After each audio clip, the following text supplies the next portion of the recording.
Olá a todos e bem-vindos a mais uma exploração. Hoje vamos mergulhar de cabeça num daqueles mistérios da natureza humana que, convenhamos, nos afeta quase a todos. Por que é que nos sabotamos com tanta frequência? Nós temos sonhos, traçamos metas super claras, mas na hora H, na altura de agir a sério, algo nos trava. E não, tirem daí a ideia de que é simples preguiça. Hoje vamos desconstruir a fundo a psicologia da ação e perceber exatamente o que é que nos impede de avançar. Vamos a isso. Para começar, olhamos para a nossa grande questão de partida. Por que é que lutamos tanto para nos focarmos no que realmente importa na nossa vida? Bem, a resposta está nas engrenagens da nossa própria mente. Temos aquela ideia feita de que nos falta disciplina, de que não temos força de vontade suficiente, mas a verdade é muito mais complexa e sinceramente fascinante. A nossa mente está literalmente programada para nos proteger. O problema é que no mundo moderno este sistema de proteção tornou-se num dos nossos maiores bloqueios. Seção 1. A ilusão do medo, o nosso obstáculo invisível. O primeiro grande conceito que temos de perceber é que os nossos mecanismos de medo estão um bocado desatualizados. É como usar um software antigo num computador novo. Estão programados para sobrevivermos na selva e não para gerir a nossa carreira ou os nossos projetos.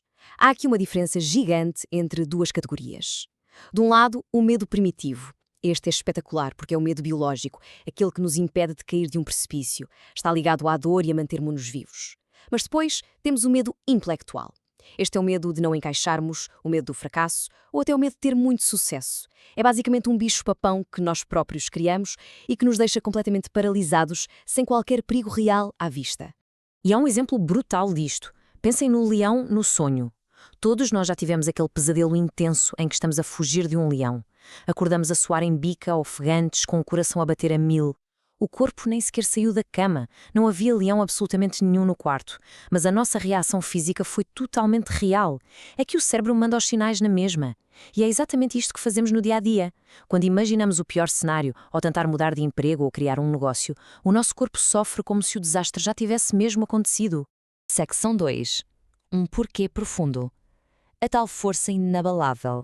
Então, como é que saímos desta armadilha que só nos traz ansiedade e procrastinação? A solução passa por uma mudança radical de perspectiva. Toda a gente adora falar de motivação, certo? Achamos sempre que precisamos estar super motivados. Mas sejamos muito honestos. A motivação é só um estado de espírito volátil. É aquela chama que sentimos a seguir a ver um vídeo inspirador, mas que vai logo abaixo quando o trabalho se torna chato ou difícil. Depender apenas da motivação é meio caminho andado para desistirmos a longo prazo. O que nós devíamos estar à procura não é de motivação, é daquilo que podemos chamar de impulso, um drive inabalável, uma força muito mais profunda. Imaginem só este cenário. E se o sucesso de um projeto vosso fosse a única forma de garantir a vida de alguém que amam profundamente? Garantido que a taxa de sucesso disparada para os 100%. O objetivo era o mesmo, o tempo disponível era o mesmo, a única coisa que mudou foi o vosso porquê. Com um propósito desta magnitude, saltamos da cama prontos para o que der e vier, sem espaço para distrações. O truque é mesmo descobrir esse núcleo. E as nossas fontes partilham uma técnica poderosa chamada os 7 níveis do porquê. A ideia é ir descascando o objetivo. Por exemplo, alguém diz que quer faturar 100 mil euros no ano. Nós perguntamos, porquê? Porque nunca o fiz. Porquê? Porque me traz segurança. Se continuarmos a furar com o porquê 7 vezes, chegamos ao osso. Há um caso real brilhante onde um mero objetivo financeiro revelou ser a necessidade absoluta de tirar os filhos de um bairro super perigoso. Quando o vosso objetivo é proteger os vossos filhos da violência, agir não é uma escolha, é uma obrigação. Secção 3. Reprogramar padrões. Como mudar os nossos pensamentos. Ok, já temos um propósito, mas agora esbarramos nos nossos próprios padrões mentais. Muito do que fazemos é comandado pelos pensamentos que mais repetimos. E a boa notícia é que dá para alterar isso num processo de 3 fases. Primeiro, a consciência. É conseguir apanhar o nosso cérebro em flagrante a ter um pensamento negativo. Segundo, a prática. É intervir. Há um relato incrível de uma pessoa que reparou que julgava toda a gente no supermercado. Qual foi a prática? Começou a forçar-se a encontrar 3 traços positivos nas pessoas que se cruzavam com ela. E, por fim, a terceira fase, a repetição. Fazer isto tantas vezes que o pensamento automático passa do julgamento agressivo para uma aceitação natural. E para não sermos engolidos pelas nossas próprias ideias, há uma analogia que é puramente genial. Imaginem que a mente é uma montanha gigante e os pensamentos são apenas os carros a passar lá no fundo do vale. O nosso papel não é descer a correr e tentar travar o trânsito todo. Nós só precisamos de nos sentar na beira da montanha e observar os carros a passar. Não temos de entrar no carro da ansiedade ou do medo, apenas registamos que eles passaram por ali. Secção 4. o poder do silêncio e como acalmar a mente. Mas vamos ser pragmáticos. Como é que ganhamos esta capacidade de ficar quietos na beira da montanha? Vivemos numa sociedade que nos dá palmas por estarmos sempre ocupados. Muitas vezes trabalhamos horas a fio ou enterramos a cara no ecrã do telemóvel não por dedicação profunda, mas por escapismo. Queremos anestesiar o que vai cá dentro. O grande desafio aqui é introduzir o silêncio, criar um espaço vazio na rotina para que tudo o que andamos a empurrar lá para baixo possa de facto emergir e desaparecer. Para verem como isto é tão, mas tão natural, olhem para o trauma do urso polar. Este conceito biológico é alucinante. Quando o urso polar é atingido por um dardo tranquilizante na natureza, assim que acorda, ele começa a tremer o corpo todo de forma vigorosa. Por que é que ele faz isto? Para sacudir fisicamente todo o cortisol e toda a adrenalina. Ele expulsa o trauma do sistema. Nós, por outro lado, fomos domesticados para engolir tudo em seco e guardar o stress para nós. O silêncio é a nossa versão de dar espaço para deixar o corpo descarregar. E ao abraçar este silêncio, esbarramos numa dualidade fascinante, muito típica do pensamento oriental. Imaginem conseguir equilibrar estas duas ideias.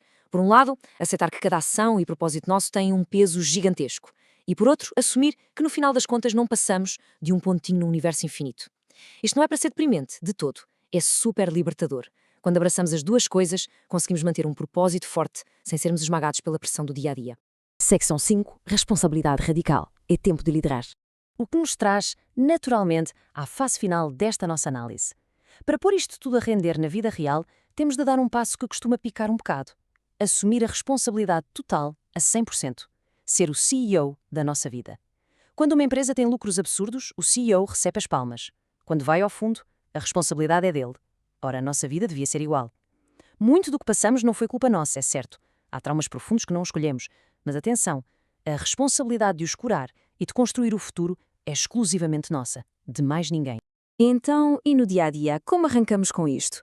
Com aquele que os autores consideram o derradeiro hábito. Estão preparados? Apenas 5 minutos de autoconsciência. Só isto. 5 minutos, em silêncio absoluto. Sem telemóvel, sem televisão, sem música de fundo. Um momento diário puramente para estar. Este pequeno hábito serve como uma âncora que liberta a tensão acumulada e nos ajuda a não ser vítimas das coisas que nos acontecem. O que nos deixa exatamente com esta provocação final. A psicologia de avançar e agir não é sobre darmos cabeçadas na parede à base da teimosia. É sobre descodificar o nosso medo, ir buscar um porquê que não nos deixa ir abaixo ao primeiro tropeção e aprender a parar. Por isso, se cada um de nós fechar os ecrãs agora, parar as distrações e escavar até encontrar o seu verdadeiro e profundo porquê hoje, em quem é que nos poderemos transformar amanhã? Fica a reflexão. Muito obrigado por acompanharem esta nossa exploração e até à próxima.